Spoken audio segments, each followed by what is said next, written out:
Damai sejahtera Allah yang melampaui segala akal, itulah yang memelihara hati dan pikiranmu dalam Kristus Yesus Tuhan kita. Amin. Bapak, Ibu, dan saudara-saudari yang dikasihi Tuhan Yesus Kristus, firman Tuhan bagi kita di ibadah Minggu 11 setelah Trinitatis 31 Agustus 2025 hari ini tertulis dalam kitab Ibrani pasal 13 ayat 7 hingga ayat 17. Ibrani pasal 13 ayat 7 hingga 17. Saya akan baca bagi kita semua, marilah kita ikuti dengan baik. Demikian.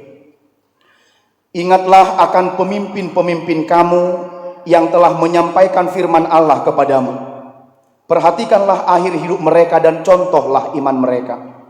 Yesus Kristus tetap sama baik kemarin maupun hari ini dan sampai selama-lamanya. Janganlah kamu disesatkan oleh berbagai-bagai ajaran asing. Sebab yang baik ialah bahwa hati kamu diperkuat dengan kasih karunia dan bukan dengan pelbagai makanan yang tidak memberi faedah kepada mereka yang menuruti aturan-aturan makanan semacam itu. Kita mempunyai suatu mezbah dan orang-orang yang melayani kemah tidak boleh makan dari apa yang di dalamnya. Karena tubuh binatang-binatang yang darahnya dibawa masuk ke tempat kudus oleh imam besar sebagai korban penghapusan dosa dibakar di luar perkemahan. Itu jugalah sebabnya Yesus telah menderita di luar pintu gerbang untuk menguduskan umatnya dengan darahnya sendiri. Karena itu, marilah kita pergi kepadanya di luar perkemahan dan menanggung kehinaannya. Sebab di sini kita tidak mempunyai tempat tinggal yang tetap. Kita mencari kota yang akan datang. Sebab itu, marilah kita oleh Dia senantiasa mempersembahkan korban syukur kepada Allah, yaitu ucapan bibir yang memuliakan namanya. Dan janganlah kamu lupa berbuat baik dan memberi bantuan, sebab korban-korban yang demikianlah yang berkenan kepada Allah.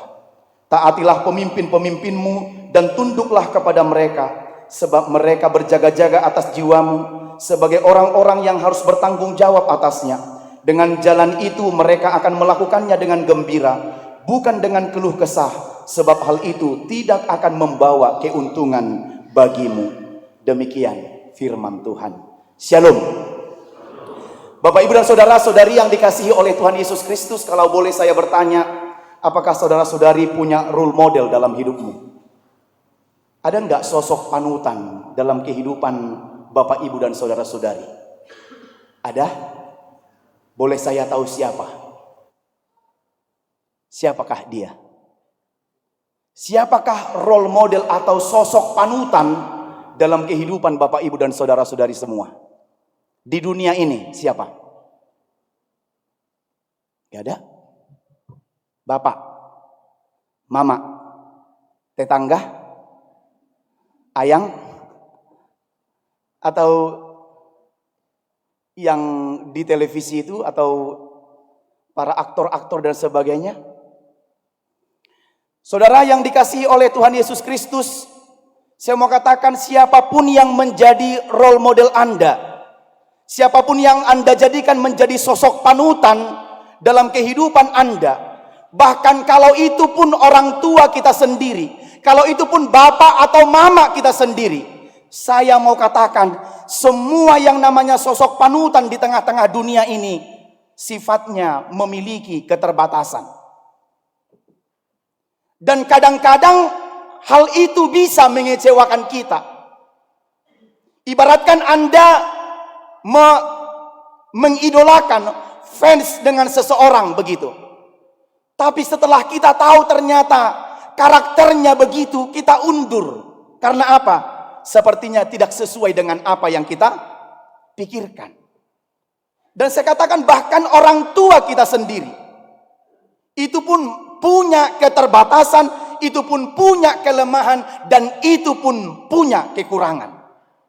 Maka ternyata siapapun yang dijadikan oleh manusia sebagai sosok panutan, role model dalam kehidupannya, selama dia masih disebut manusia, pasti punya kekurangan.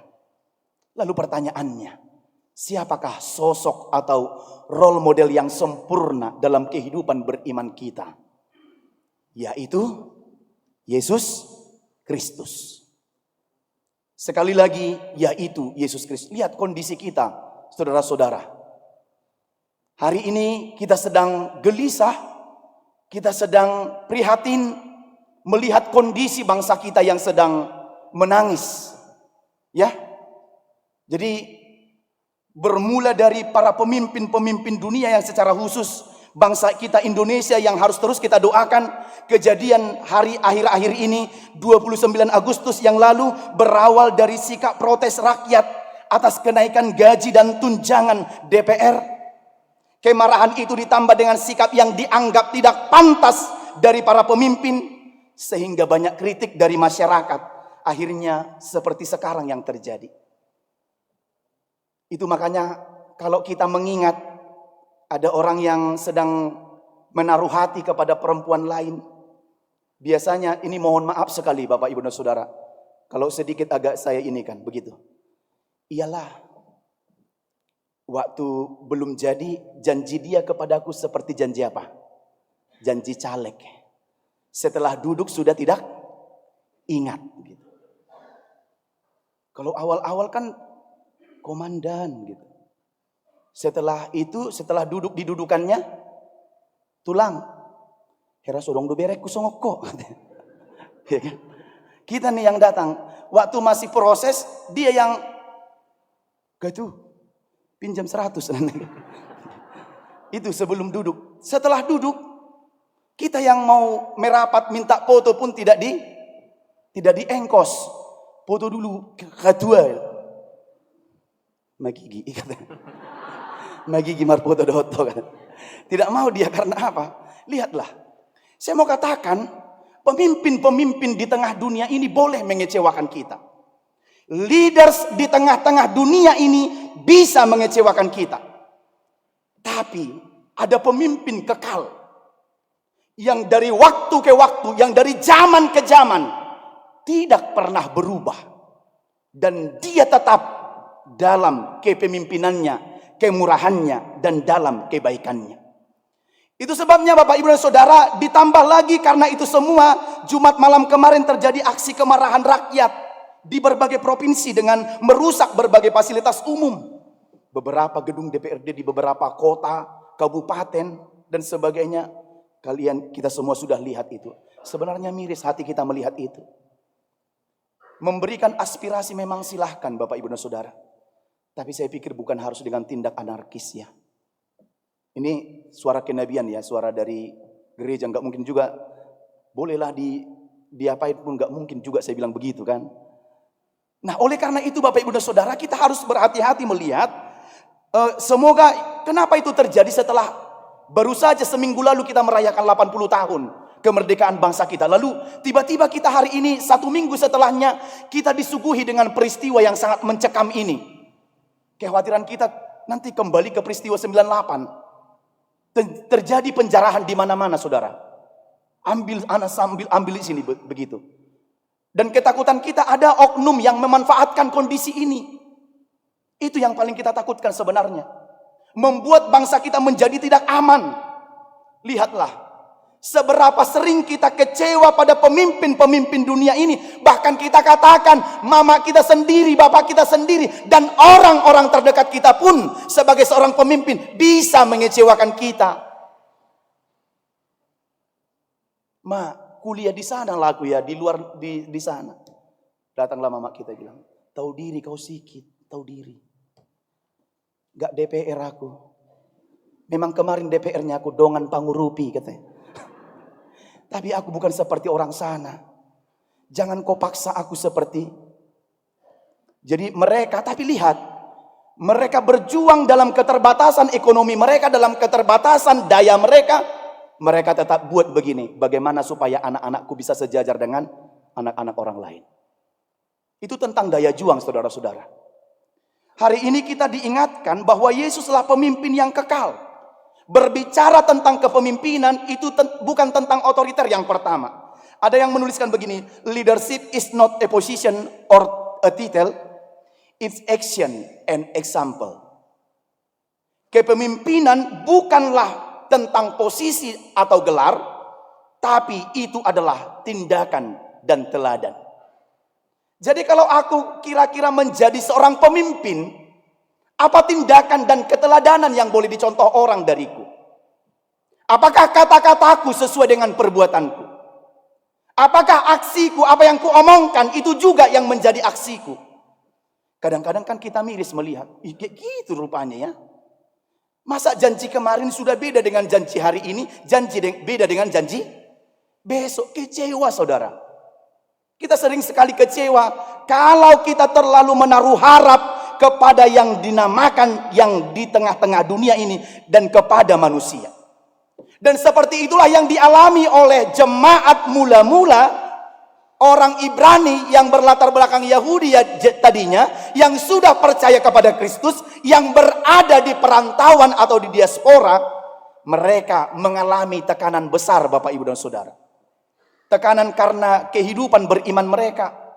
Mereka mengalami banyak hal sebagai orang-orang percaya ketika itu. Di mana siapa yang percaya kepada Kristus harus siap oleh kekaisaran Nero, Domitianus, dan seterusnya. Mereka harus siap mengorbankan nyawa demi Kristus. Itu sebabnya dalam firman ini kita lihat mereka dianiaya. Bahkan banyak yang dihukum mati tanpa dasar hukum yang adil. Jadi orang-orang Kristen pertama-tama dulu Bapak Ibu dan Saudara, itu banyak yang mati bukan berdasarkan atas keputusan hukum yang adil. Karena apa? Faktor kebencian. Kenapa kau Kristen? Kalau kau Kristen kau siap mati gitu. Dan beberapa dari antaranya banyak yang menyerah di tengah jalan. Tapi masih lebih banyak yang bertahan dalam imannya. Jadi saudara kalau nanti bertemu dengan laki-laki seganteng saya juga. Misalnya. Ya, di luar sana. Yang tidak satu ini dengan kita. Janganlah serta-merta. Kuserahkan hatiku dan jantungku kepadamu abang. Ya bang. Ikosongoni doharoa. Lalu kau tinggalkan cintamu kepada Tuhan. Hanya karena cintamu kepada manusia. Dan besok dia yang akan apa? Oleh Saud Bohama. Sonom. Pulang kau pulang. Ke rumah mamakmu kau pulang. Mamakmu. Mamakmu juga mamakku. Mulu ngajadikan nong pinadomu di debata dan jadi sirangon nih. Tapi kalau merbedai mana ada itu? Katanya kata mereka yang sudah berpengalaman. Ya. Kalau kita anggaplah kita sedang halu ya kan? Iya, jadi begitu. Jadi molotiki pestai denggedo omakku omakmu, omakna. Ale molodung marbadai dang di ngoti. Omakmi pipangasa hokko. Naso haseai. No. Naso haseai. Anak naso haseai apa di pararhodo kan begitu ya. Jadi saudara-saudara yang dikasihi oleh Tuhan Yesus Kristus, ketika itu tidak ada tempat yang nyaman, mereka tidak punya kepastian. Orang-orang percaya kepada Yesus itu, walaupun begitu mengalami tekanan, penganiayaan, tapi banyak dari mereka yang bertahan imannya. Ada orang yang karena hujan aja sudah merminggu. Gak merminggu kau ida? Udah nida. Gak taunya kau kalau aku kena hujan meleleh aku. Aduh harwaho. Ada orang yang karena hujan bisa meleleh, mencair katanya. Ini kita sedang berbicara tentang kekuatan iman. Karena Bapak Ibu dan Saudara, banyak orang yang mati martir.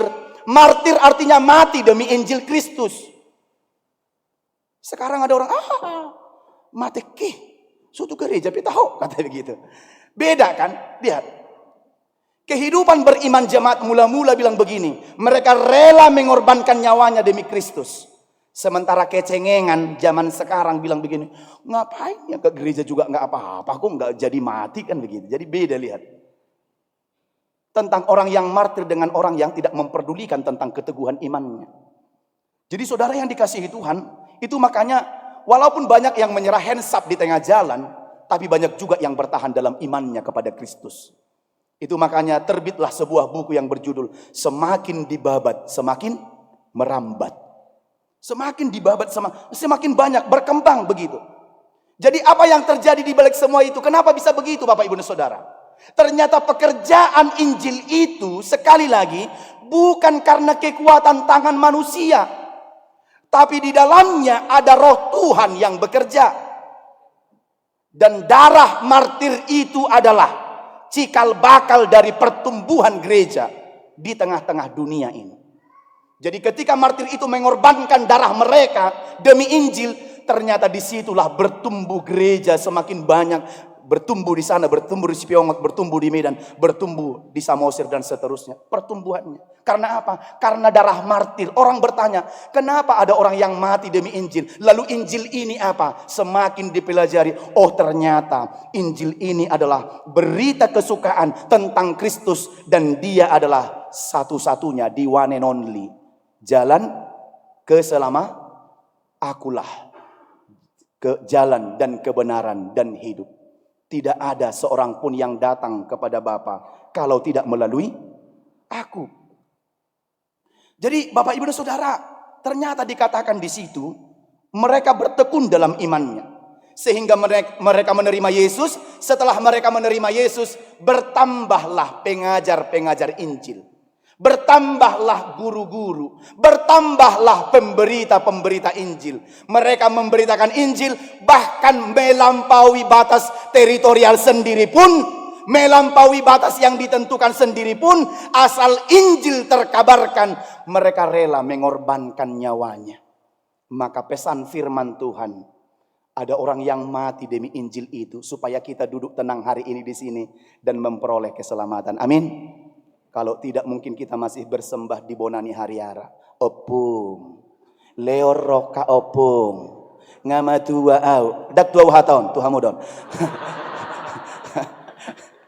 Angguau dia mah. Ya kan? Mungkin songoni rohita. Au sura sosahat. Kalau berita nauli. Injil itu belum sampai ke tanah. Lihat Nomensen itu meninggalkan saudaranya, meninggalkan keluarganya ke tanah Batak. Sebelum dia ada Munson dan Liman, meninggalkan keluarganya datang ke tanah Batak. Karena Injil mereka sampai rela di mana? Mati di Lobu Pining sana, misalnya begitu. Lalu kira-kira aku sebagai orang Kristen sudah sampai di mana perjuangan imanku? Kalau aku dibenci lantas langsung 2 kali lipat benciku kepada dia gitu. Lalu di mana kekuatan iman kita? Orang sana sudah sampai nyawa loh. Lalu kita bilang membela diri kita. Nasohodo amang padita. Dihaciti. Itu boharo. Ini belum hati dewa amang ini. Karo hati ini dewa. Ini masih hati kaleng-kaleng. Yang mudah rapuh kalau terjadi benturan-benturan hangat. Berpuisi dopeho. Membela ke apa namanya itu. Iya kan?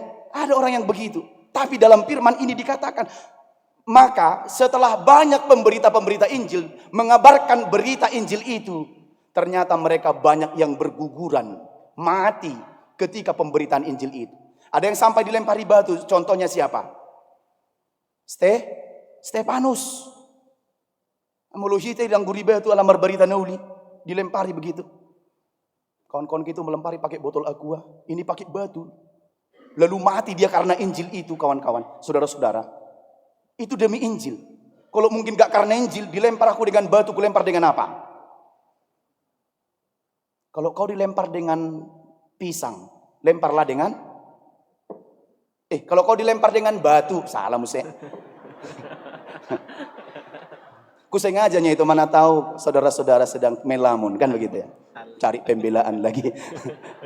Kalau kau dilempar dengan batu, lemparlah dengan pisang 2 tandan bersama dengan pohonnya dan anak-anaknya yang lain. Bermati dotong.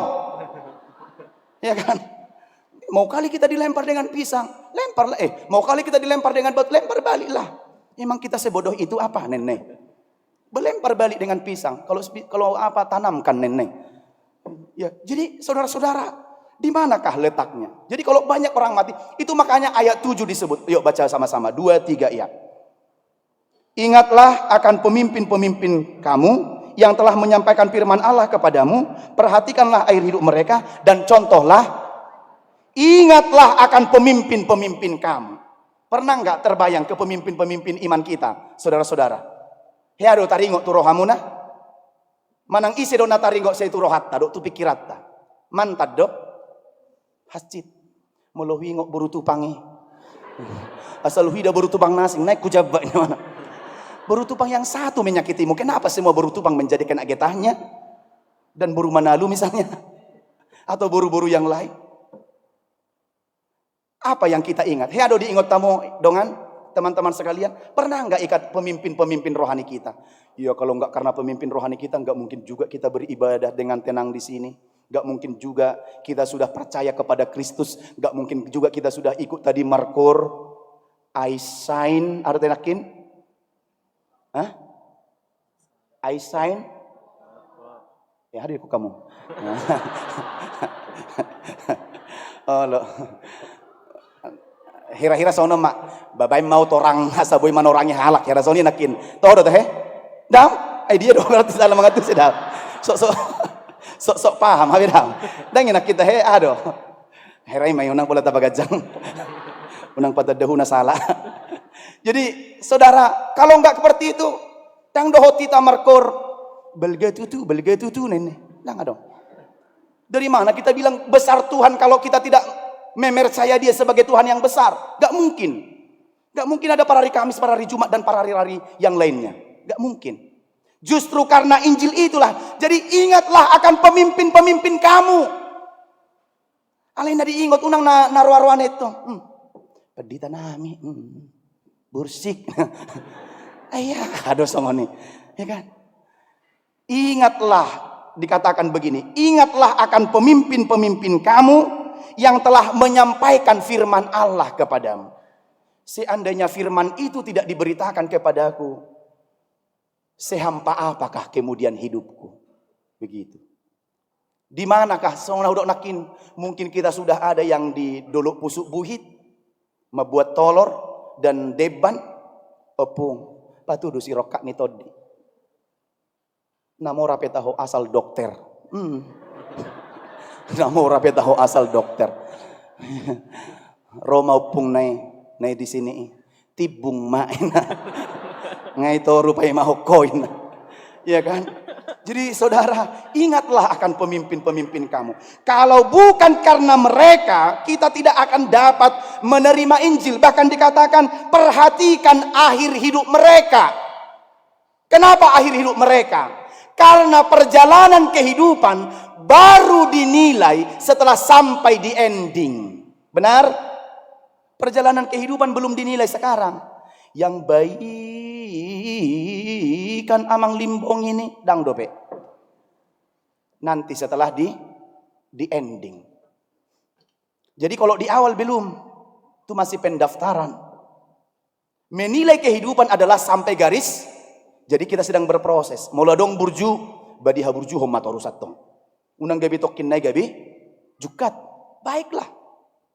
Karena apa tadi? Perhatikanlah akhir hidup mereka. Akhir hidup mereka adalah demi Injil rela mati iman. Demi Injil rela mati. Dan dikatakan contohlah iman mereka. Jadi kadang-kadang mereka tidak punya apa-apa pun. Tidak ada sesuatu di kantongnya pun mereka berani berjalan dengan keyakinan. Kalau Tuhan yang mengutus, Tuhan yang akan mengurus. Begitu ya. Kalau kita kan sekarang dangadong disakutta misalnya. Tapi apa namanya makanan nggak ada di kantong besutu kona gitu deh, ya kan?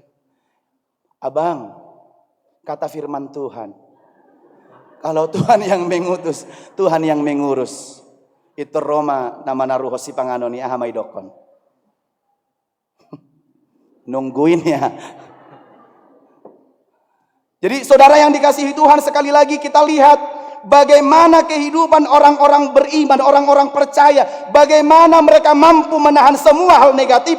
Bagaimana mereka mampu menahan keputusasaan. Akhir kehidupan yang baik. Ingat, pertimbangkan bagaimana hidup mereka selesai. Tapi akhirnya berujung kepada happy ending. Kematian mereka mempertahankan iman mereka dengan penuh kemenangan.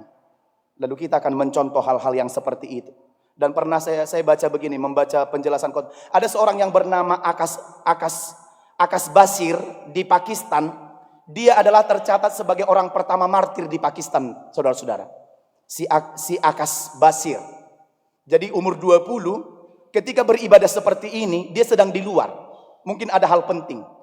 Jadi ada orang yang mencurigakan, diperkirakan usia 39. Yang di dalam jaketnya sepertinya ada sesuatu benda yang mengkhawatirkan begitu. Lalu dia tarik orang itu, pak gitu. Kau bawa apa? Kata. Ditariklah agak sedikit jauh dari gedung gereja, misalnya ke depan gerbang sana. Pas dia tarik, langsung meledak. Akas Basir itu ikut mati di dalamnya.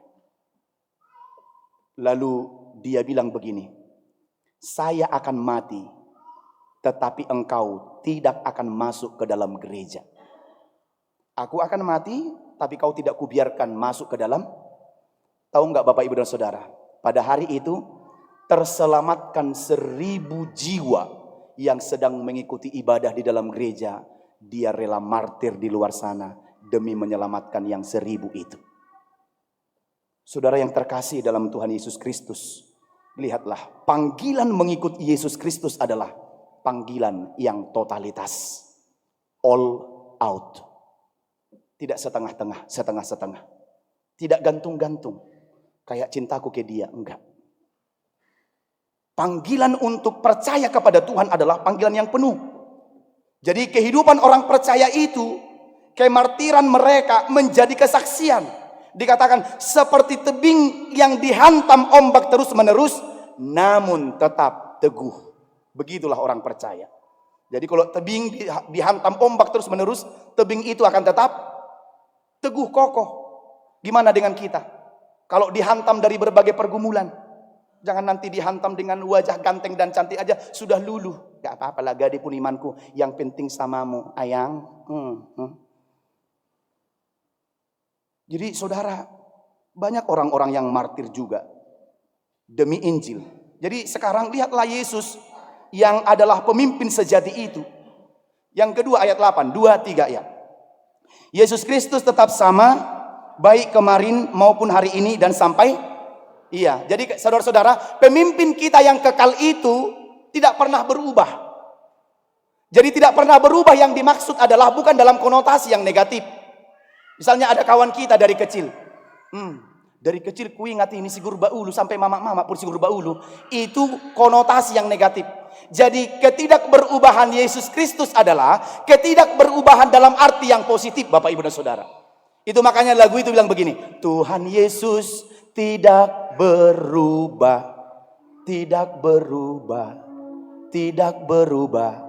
Tuhan Yesus tidak berubah, tak berubah. 5. Kita yang berubah. Kalau zaman ini berubah-ubah, cintanya kita juga gampang berubah. Ini gampang-gampang loh. Masa ada laki-laki bisa di satu hari yang sama mengatakan cintanya kepada 5 perempuan yang berbeda. Adek, I love you. Ayang ngeo. Pergi dia ke sana. Ngeo. Nginang. Itu kegampangan manusia berubah. Ya. Jadi kemarin, tapi katanya begini, tapi Tuhan kita itu, dia tetap hari ini, kemarin, hari ini, besok sampai selama manusia gampang berubah-ubah. Di bereng bagak, adong dopin bagak sianon. Adek, gak bisa ku terima cintamu, marpa dan rupanya marga kita. Dung nga solomo berohana. Ala adong na asing, marpa dan. Padan naik baru manang padan narobi. Ya kan? Marpadan. Setelah tidak, lihat. Dulu kawan, sekarang lawan. Dulu lawan, sekarang kawan. Dulu hangat, tapi kini dingin, tak peduli. Gitu ya. Dulu ABCD dan seterusnya. Dulu cinta, sekarang berubah. Dulu sayang, sekarang peang. Hidup. Hatop do berubah. Ya, saudara-saudara. Dulu berkawan, sekarang berantam. Dulu sayang, sekarang dunia ini ganti periode, ganti kawan, ganti lawan. Dulu kompak, sekarang digosipin. Hati-hati. Ya, hati-hati. Jadi bisa aja seperti itu. Jadi manusia itu gampang berubah-ubah kok. Hari ini bestie forever. Forever doda. Adong doha atau forever. Masih 1 minggu forevernya sudah hilang. Kita bestie forever ya. Bikin tangannya ondi. Ipo to John. Cerkrek na. Isuraton caption. Bestie forever. Sampai maut yang memisahkan. Hola kampus dope memisahkan nggak putus. Terbuat do mau memisahkan. Amang segampang itulah kemudian. Kan gampang do manusia berubah, itu yang mau kita bilang. Tapi Tuhan itu akan tetap kemarin, hari ini sampai selama-lamanya. Jadi kalau ada pemimpin yang kekal seperti itu, harusnya kita menyandarkan iman percaya kita kepada dia. Bukan yang bersifat sementara, bukan napar satokinan. Saya percepat lah ini, sudah waktu lagi. Ayat 9, waspadalah terhadap ajaran sesat. Lihat ayat 9. Jangan kamu disesatkan oleh berbagai ajaran asing, sebab yang baik ialah bahwa hati kamu diperkuat dengan kasih karunia dan bukan dengan pelbagai makanan yang tidak memberi faedah kepada mereka yang menuruti aturan-aturan makanan semacam itu. Jadi adong dohalak beriman berdasarkan makanan-makanan. Padahal firman Tuhan bilang, sebab kerajaan Allah bukanlah persoalan makanan dan minuman. Karena di sorga itu tidak ditanya, Anda makan apa di Benua Tonga. Tidak ditanya, kau makan saksang dulu. Iya Tuhan, kau masuk neraka kau. Karena sudah kau nikmati saksang begitu. Kau ikan asin Tuhan, kau juga go to hell. Kau makan, jadi di surga itu tidak ada daftar menu. Kita dihakimi besok bukan tentang apa yang kita makan dan bukan tentang apa yang kita minum. Tapi kerajaan Allah itu adalah persoalan kebenaran. Kalau sudah benar masuk ke situ. Jadi dangi suku soal makan, manakin di dunia. Ternyata ada pengajar-pengajar sesat dulu kawan saudara-saudara. Ada yang mereka yang bilang karena makanan, karena hal-hal yang tidak penting seperti inilah katanya menjadi jalan keselamatan. Dan seterusnya nanti kita baca, kita mempunyai satu mesbah dan seterusnya. Karena tubuh binatang-binatang yang darahnya dari Yesus yang dipersembahkan itu menjadi korban bagi kita. Lihat, pemimpin mana kemudian yang sampai menyerahkan nyawanya untuk orang-orang yang dipimpinnya. Mama kita hanya bilang begini, saya pernah mendengar. Mulubui anak kon, molo marsahi ibana. Tumagom maau parjolusian ibana katanya. Itu tapi omongan aja. Ya, saudara. Di mana pemimpin rela mengorbankan nyawanya demi yang dipimpinnya? Di mana? Tapi pemimpin yang kekal itu lihat. Darahnya dikorbankan, nyawanya dikorbankan demi keselamatan kita. Maka dialah pemimpin sejati kita. Kalau saudara sedang kecewa dengan kepemimpinan siapapun di dunia ini, maka berdoalah kepada dia pemimpin yang kekal itu. Eternal leader ninanakit. Dialah pemimpin yang kekal sampai, dan ingat catatan pentingnya. Dia tidak hanya pemimpin di dunia ini, tetapi dia juga pemimpin yang kekal sampai di kehidupan yang kekal. Berengma. Pemimpin di dunia ini kan berperiode. Dan tidak selama-lamanya. Pemimpin di dunia ini tidak akan bisa memimpin di surga nanti, tidak. Hanya Tuhanlah yang memimpin di dunia ini dan sekaligus nanti menjadi pemimpin di surga. Maka percayailah dia sebagai pemimpin yang kekal. Terakhir ayat 14 sama-sama sekali lagi 2-3 ya.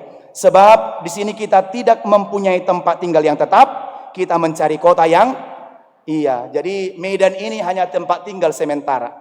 Rumah yang semacam bagus apapun istana di dunia ini, itu hanya tempat tinggal yang sementara. Kelak kita akan mengikuti pemimpin yang kekal itu. Meninggalkan rumahmu yang senyaman apapun itu, tempat tidur yang senyaman apapun itu, ruang tamu yang senyaman apapun, semua itu akan ditinggalkan. Sebab bukan di sini tempat tinggal kita yang tetap. Tapi di mana? Siapa mau cepat-cepat? Ada yang mau cepat-cepat? Mau mendaftar duluan ada?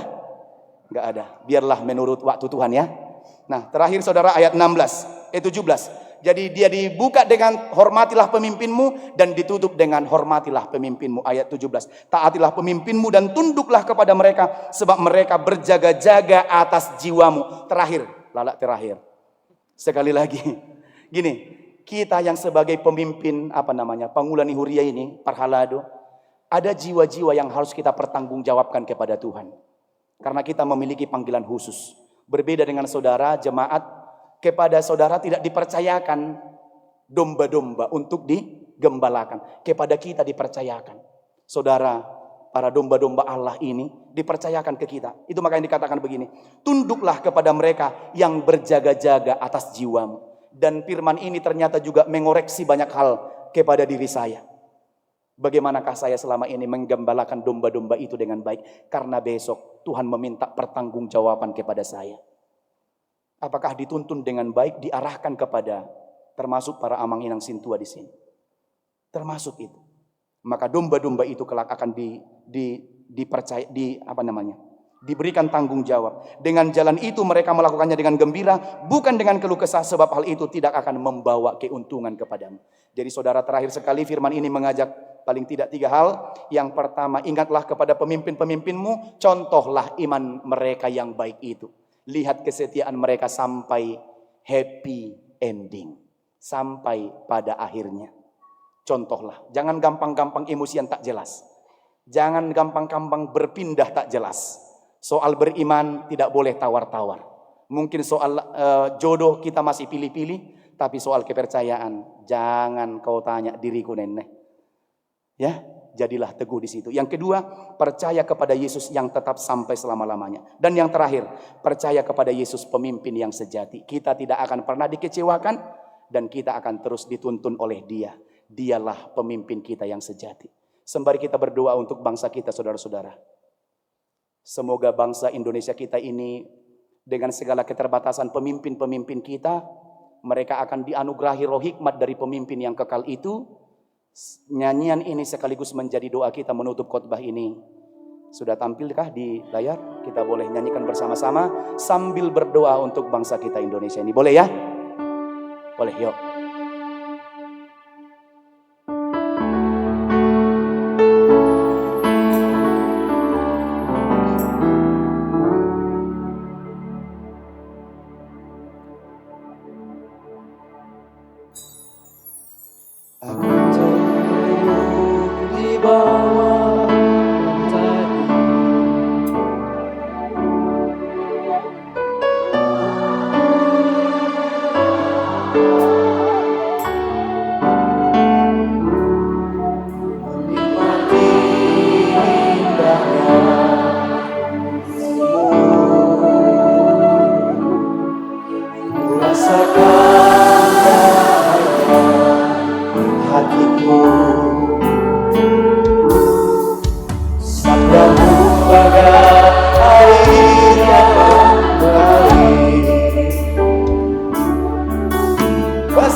Kami bersyukur dan berterima kasih untuk segala kemurahan Tuhan yang menghantarkan kami tiba di minggu ke-11 setelah Trinitatis. Dan kami telah dikenyangkan oleh firman Tuhan yang mengingatkan kami bahwa Engkaulah pemimpin kami yang kekal. Jikalau kami mendapat banyak kekecewaan daripada pemimpin-pemimpin bangsa kami di negara kami Indonesia tercinta ini, biarlah Engkau yang akan memberi hikmat kepada mereka, sehingga mereka meniru dan meneladani hikmat yang daripada Tuhan untuk memimpin bangsa kami ini, supaya kembali penuh damai dan aman, sebagaimana seharusnya yang Tuhan inginkan hidup di tengah-tengah bangsa kami. Kami sedang bergumul, kami sedang prihatin melihat kondisi bangsa kami hari ini. Kami mendengar berbagai berita di berbagai media. Tuhan, tolonglah bangsa kami, kasihanilah kami, kasihanilah bangsa kami, kasihanilah para pemimpin-pemimpin kami.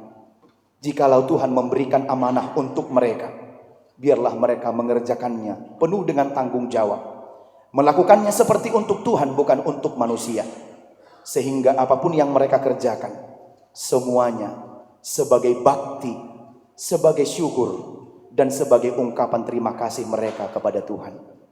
Tuhan, jangan biarkan bangsa ini pecah, apalagi dimanfaatkan oleh oknum-oknum yang tidak bertanggung jawab, sehingga mereka memakai kesempatan ini untuk meraih keuntungan ke pribadi mereka. Tapi berilah roh hikmat bagi pemimpin bangsa kami, supaya mereka dengan hikmat yang daripada Tuhan boleh mengambil jalan keluar dan solusi terbaik bagi bangsa kami ini, supaya kembali penuh damai, tertib, aman sebagaimana mestinya. Tuhan, tentu memang kami memiliki banyak kekecewaan, tapi bukan berarti kekecewaan itu dilakukan dengan tindakan anarkis yang sampai merusak fasilitas-fasilitas umum yang akan merugikan bangsa ini. Tapi biarlah kami dengan iman percaya kepada Kristus dapat memperjuangkan dan mempertahankan kebaikan pertama-tama dari diri kami, sehingga kalaupun kami menyampaikan aspirasi kami tetap berada pada jalan Tuhan. Tuhan, Engkau yang memimpin bangsa ini, berikan keselamatan, kesembuhan bagi bangsa kami, supaya kami boleh bersama-sama bersuka cita kembali. Semua anak-anak bangsa dari Sabang sampai Merauke boleh merasakan kedamaian yang sejati, sebab Engkaulah pemimpin kami yang kekal. Berikan itu kepada para pemimpin bangsa kami, agar mereka boleh meneladani cinta dan kasih-Mu yang mengasihi dan mengayomi semua orang tanpa memandang satupun dari mereka. Berkati semua jemaat Tuhan yang turut hadir pada ibadah malam hari ini, yang sedang kuliah, sekolah, bekerja. Berkati kami supaya apa yang kami cita-citakan, harapkan boleh terwujud dengan baik. Harapan orang tua kami yang bersusah payah berjuang untuk kami, kiranya boleh terbayarkan atas jerih payah dan segudang prestasi yang akan kami torehkan dalam sepanjang kehidupan kami.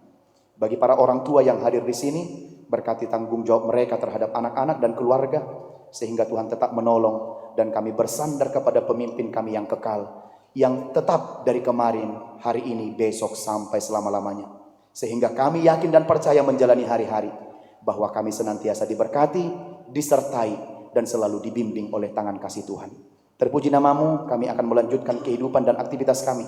Tolonglah kami, bersama dengan Kristus, kami akan dimenangkan dan dikuatkan menjalani kehidupan. Terpuji nama-Mu, dalam Yesus kami berdoa dan bersyukur. Amin.